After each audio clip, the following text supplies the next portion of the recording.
Hi, I'm Marta Benavides. It's time for Socialife.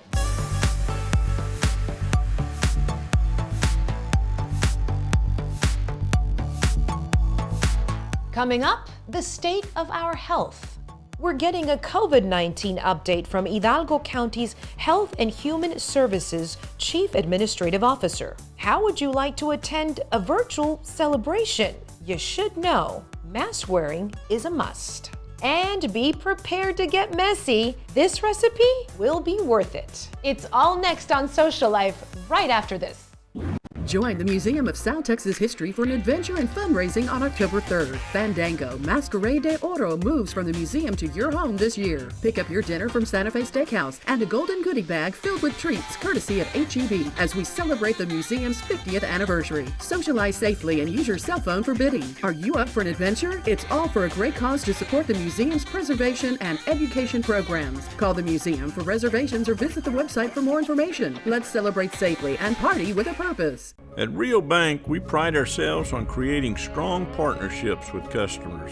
We build these relationships with confidence and courage as we venture into new frontiers and growth opportunities in the Rio Grande Valley. Rio Bank is leading the way in building the future of the valley, and your business can be part of that growth. Let's partner together and become stronger than ever before.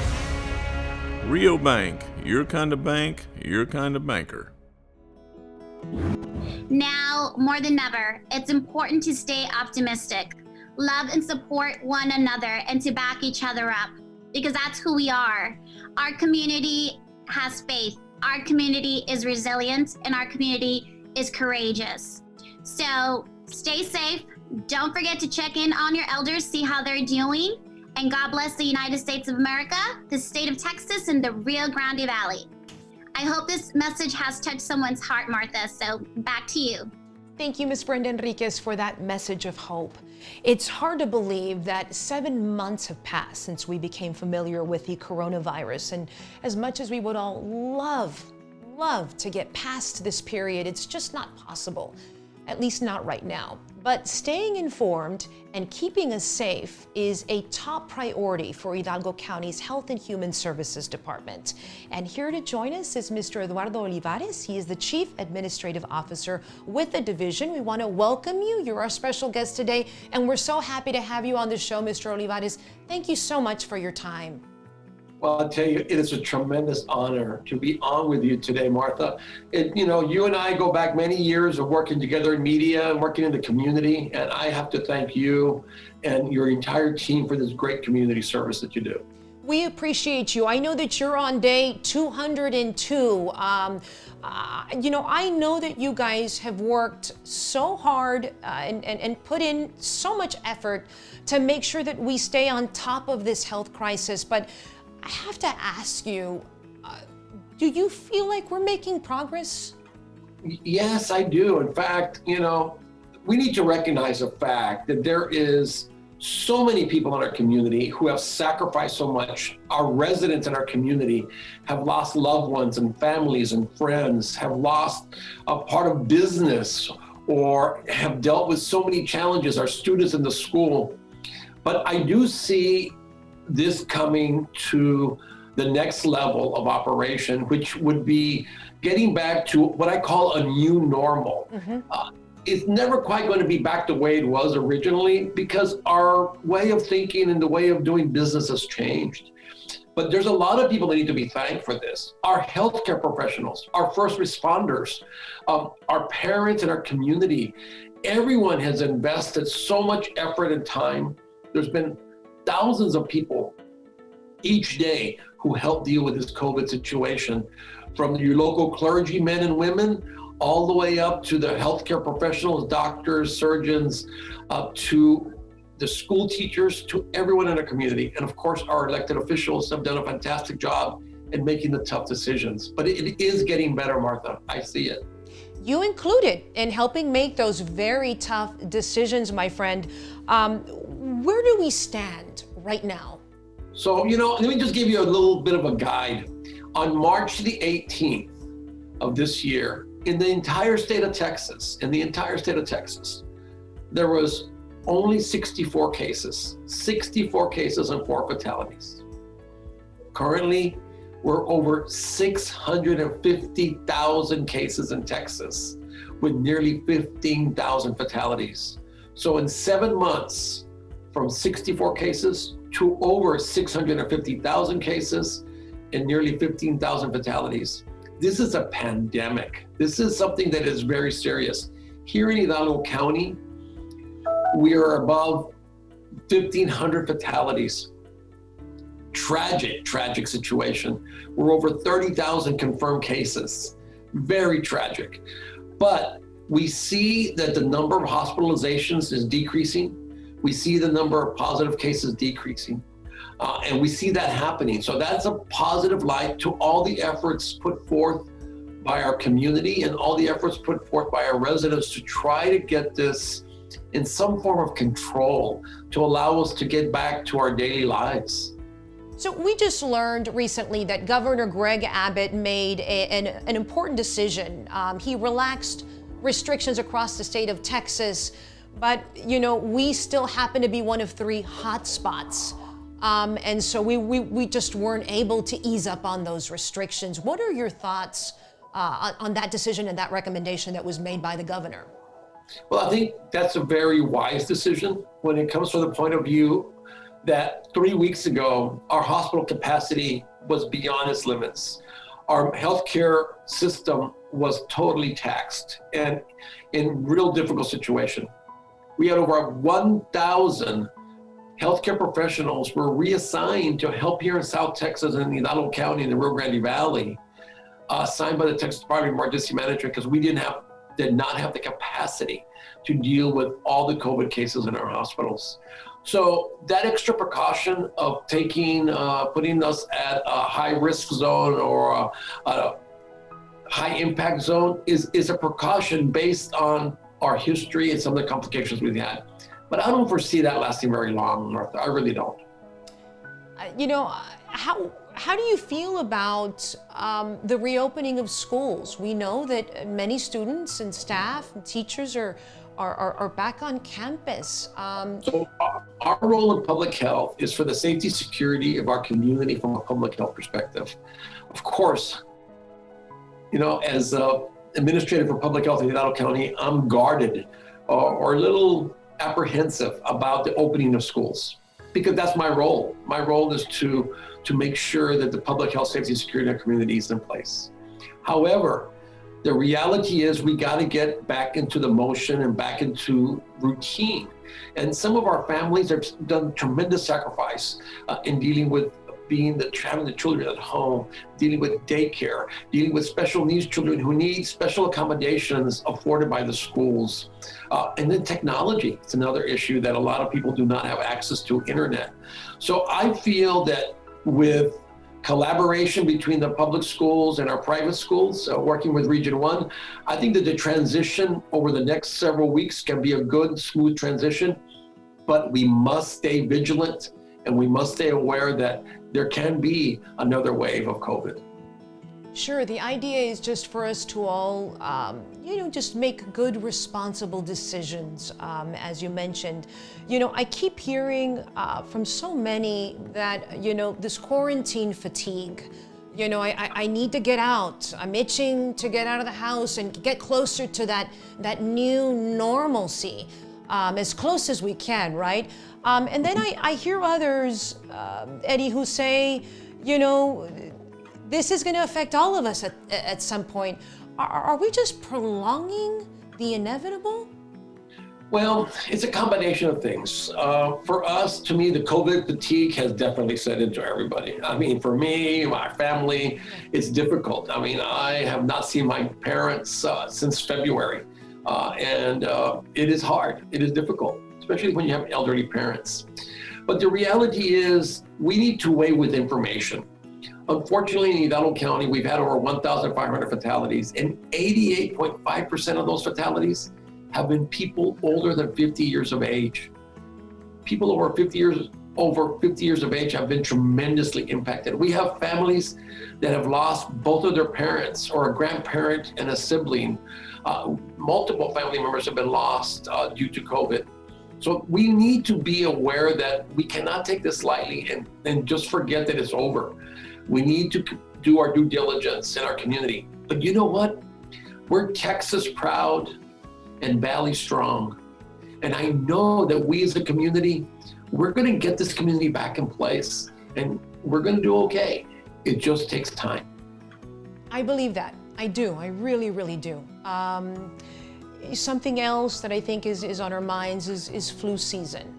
Are you worried, or do you believe that if we take, put certain health practices into place, that perhaps we might be shielded this time around? People are masking, social distancing. So there's some great news, if there is such a thing as good news for flu. All our efforts that we put out for COVID prevention, wearing the mask, washing our hands, covering our mouth when we sneeze and cough, social distancing, small gatherings, all those are effective in flu prevention as well. So the identical things we're doing for COVID prevention can be used for flu prevention. So it's going to be a continuation of our preventative efforts. We should do well with flu. But I ask everybody, please, please, please, get your flu vaccine. Go to the local pharmacy or go to the large box or pharmacy stores to get your vaccine. Go to your local physician, get your vaccine. Wherever you can get the vaccine, please get it, especially people in the elderly community, the geriatric community, the very young. Please get your flu vaccine. We gotta prevent the flu the best we can, because if you combine the flu with COVID, it can be very dangerous. Thank you so much for leading in a top position. We appreciate the work that you do. I know that you're 202 days into this, and may you continue to have that strength and stay safe and healthy. I wish you and your family all the best. I would love to toast with you to just hoping that everyone continues with those health practices that you speak of, and just hoping that everybody stays safe, because I, like you, and am an optimist, and I believe that we are going to get through this, and thank you for your leadership. Thank you. Salud. Salud. And coming up, a virtual celebration of the arts, but you must know mask wearing is a must. I'll tell you about it when we come back.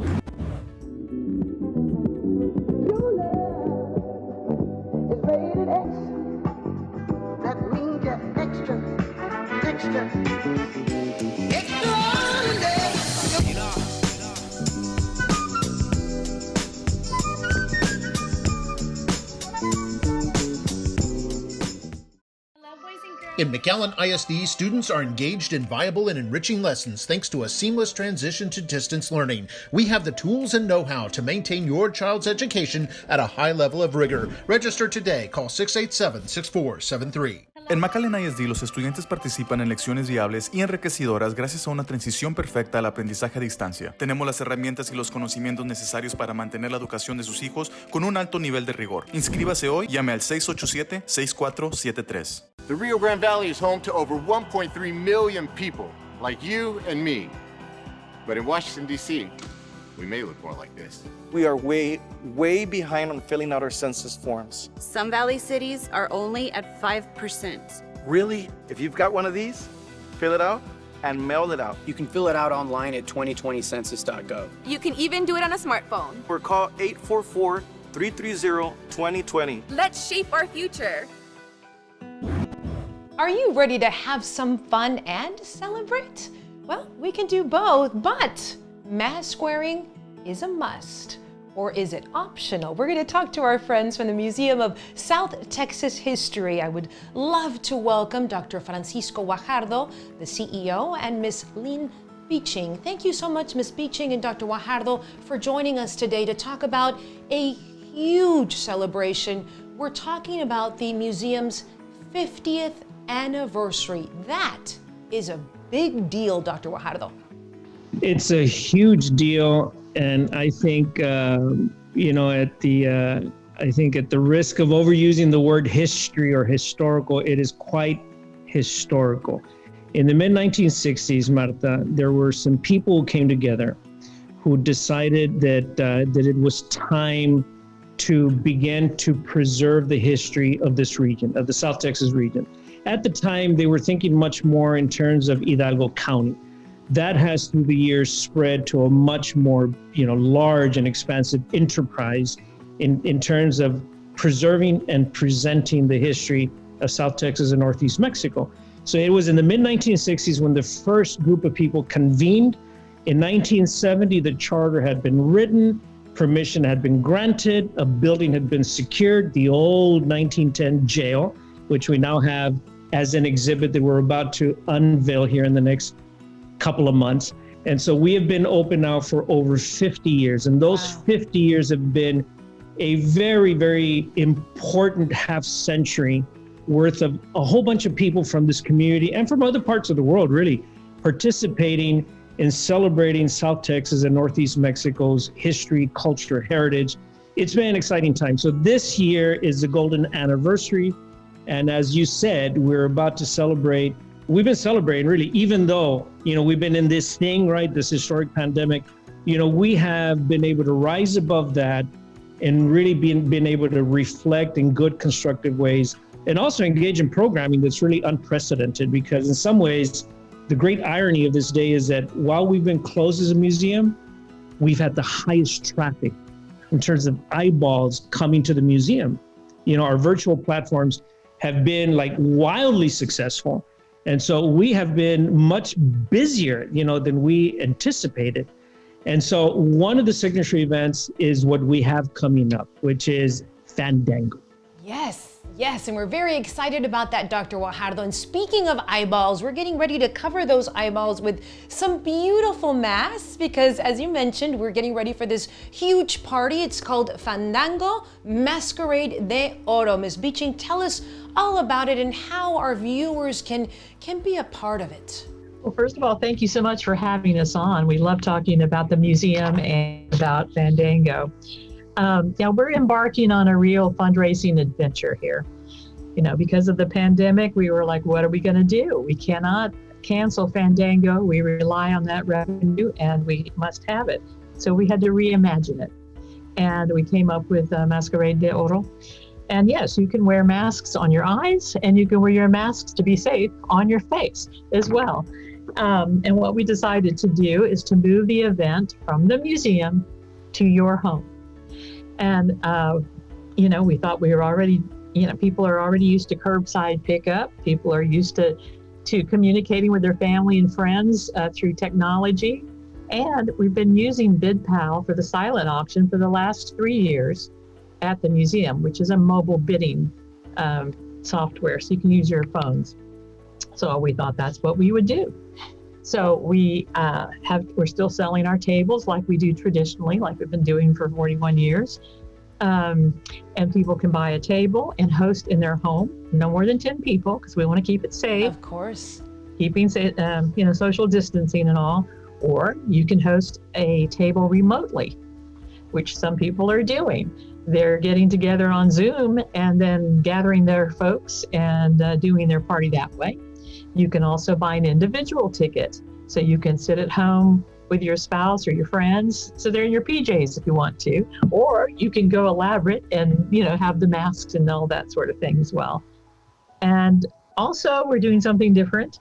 If for some reason you're out of town and you cannot take advantage or enjoy the amenities that come with a ticket, or for some reason you're willing to let that go by the wayside, you can go on and buy a bidder-only ticket for, drum roll please, $0. So we want people to come and participate in whichever way they can. So we have some people that are going very elaborate, going really fun, and other people are going low-key, moving outdoors in their backyards or, inside. We do have the tables. We have 2 tables, a premium table for 10 people, $2,500. We have a standard table for 10 at $1,500, and the individual tickets are $150 each per person. So I bet you're going to ask me, what does that include? Well, I know it includes an evening of fun. We know that for sure. But you have a lot of friends. You have a lot of friends that want to be a part of this support that is so important. Yes, Ms. Beeching, please tell us who's helping make this possible, this night possible. Well, our golden partner for our anniversary celebration, as we celebrate this milestone of 50 years, is HEB. And we're very, very grateful for them. And I think it's really neat because HEB was the first corporate friend of the museum back in the early 1980s. And they've consistently supported the museum in some form or fashion since then. So for historic purposes, we felt it was very, very appropriate to go to them. And they were very generous with us. So they're going to be supporting the different activities. Unfortunately, we've had to postpone several of them because of the pandemic, but we hope to party on, so to speak, or celebrate on through the next year. So we're very grateful to them. Let me get back to your ticket because it reverts back to HEB too. So with your ticket, you will get to go to a curbside pickup at Santa Fe Steakhouse and get your meal, get your dinner, which includes beef short ribs with the pepita mole verde sauce. Yum. Mancheco polenta. Green beans, but these are not your ordinary green beans. These are just really great and tasty. A crisp Caesar salad and a decadent dessert. So we know the food is good at Santa Fe. This is coming up. It's right around the corner. October the 3rd, I believe, is the big night. Before we get into where we can jump to get those tickets, Dr. Guajardo, I want to talk about where all this money is going to go, what it's going to do, because my understanding it's going to help preserve South Texas history. Well, when you look at the museum or you look at any nonprofit organization, community-based organization, we see the history of those organizations tends to be very fluctuating in nature. Some pop up and then some kind of go away. The museum has been for half a century now a very respected and trusted institution. The reason it has been is, number one, because of its mission and purpose. So what we do is we preserve and present. The other part, and so there's a lot involved with that. Sure. The other part of why it's been able to be sustained in such a vibrant way is because the community owns it. It was community people who created this. It was community people who first began to staff it back in the 70s. It's community people who do Fandango. We could not do Fandango without people being generous and magnanimous, in their own ways. And so it's been a beautiful kind of history where the community has stepped up for 50 years and has said, we believe in a museum, we want to support it, and we want to keep it alive. Keeping it alive means that we can have 14 to 15,000 students come through here every single year. Keeping it alive means that anybody from the community can come and see themselves reflected, in the galleries, or go to the archives and collections and see some documents that are really cool, photographs, maps, collections. Like we just got, Marta, the Freddy Gonzalez letters this summer. So as you know, Freddy Gonzalez is one of our great American heroes. And so Freddy's mother, 91-year-old Dolia Gonzalez, who's been a lifelong resident of Edinburg, for many years had held on to this box of letters written by Freddy during his first tour of duty in 65, 66, and then during his second tour of duty. And so Dolia had actually brought that box to the museum on occasion, only to turn right around and weep because it wasn't time for her to turn over the letters of her son, her only son. And it wasn't until this summer when she called me and she said, here, take him. It's time for the museum to have the letters. And so we ran a workshop just last week where like 30 teachers chimed in through Zoom to read the letters with us. Wow. And I mean, the kind of stuff that Freddie wrote about, he was such a good son. He was such a good citizen. He was such a good American. And so we think that this is the kind of stuff, right? Like beautiful kinds of collections and artifacts and other things that we have so much to learn from our community and our children, right? And so there's this beautiful treasure at this museum that is worth, it vale la pena, Marta, to preserve and to present. And that's why people come out, I think. It's because people believe in themselves. Absolutely. Absolutely. That's why we do Fandango. And I love that you shared that story, because for Mrs. Gonzalez to share that very personal box, what a privilege, what an honor for us to be able to experience that. And I really hope that story and what the Museum of South Texas History stands for will encourage our viewers to say, I want a ticket, I want to buy some tickets for my friends and for my family. Where do we go for this information, Ms. Beeching? Okay, you can call the museum at 383-6911, or you can go to bidpal.net/Fandango 2020. Maybe simpler to call the museum, but we can text you the link. You can go on and you can browse, you can bid, and you can buy through that website. It's very neat. So you have pictures of the different auction items that we have and the different drawings that we're doing. And then the live auction, this will be the first time we've tried this, and we're very excited about it. We're going to live stream that. How wonderful. So we're keeping our fingers crossed there. We are. Anyway. We're keeping our fingers crossed. We hope everybody will want to be a part of this fun night, October 3rd, from the comforts of your own home, because we want to, as we say here on the show, social life safely. So it's been such a pleasure to have you, Ms. Beeching, and you, Dr. Guajardo, on the show to share this information with us. And we wish you both all the best. Thank you so much. Thank you so much for having us on. We appreciate it. Thank you, Marta. Thank you. Good luck. Good luck with the show on October 3rd. We're looking forward to it. Thank you. And coming up, we're going to show you how to make the tastiest tacos, but be prepared to get a little bit messy. We'll be right back. Need help after COVID-19? Get support and answers on financial assistance, utility hardship assistance, state and federal funding, workplace safety planning, and more. Free for Pharr residents and business owners only. Call 402-4311 to set up your appointment today.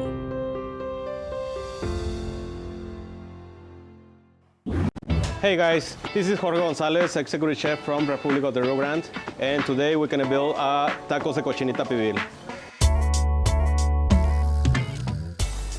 We have the pot over here, we have the pan, we need to make sure the pan is extremely hot. Oil, just a little bit of oil. There's too many ways to do cochinita pibil. Usually what they do is slow cook in the oven. This time we're gonna do something quick. So we have the piece of pork, and then we're gonna throw the pork over here.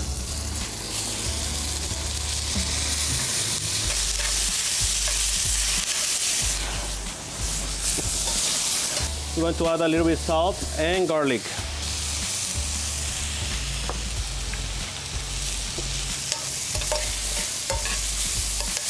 We use sear really quick, and then we add the cochinita pibil marination. That is basically a chiote. On this one, I have garlic, onion, cloves, orange juice, lime juice, salt, pepper, and a lot of oregano.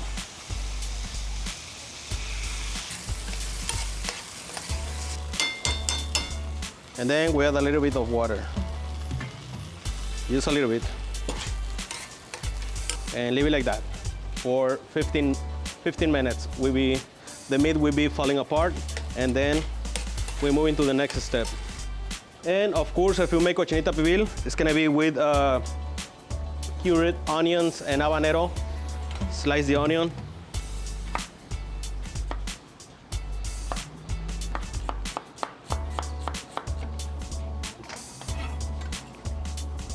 Carrots. The more thin is the best. Chopped garlic, salt, oregano, so a little bit of habanero if you like it spicy. Oh. Like that is fine. Touch. And lemon juice.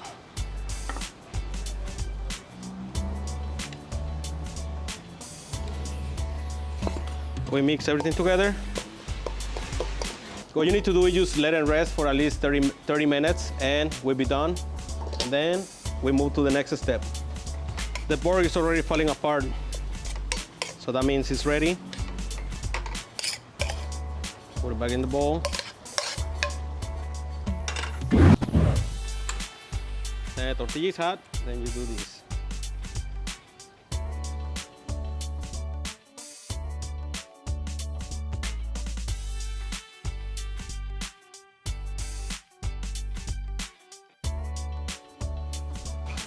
O the escabeche. A little bit of cilantro, it's a touch. And then the epazote salsa is tomatillo, serrano, onion, but everything is burned, like basically burned. And then you just chop everything, add salt, pepper, and then use a bunch of epazote. Put the lemon. Tacos de cochinita pibil.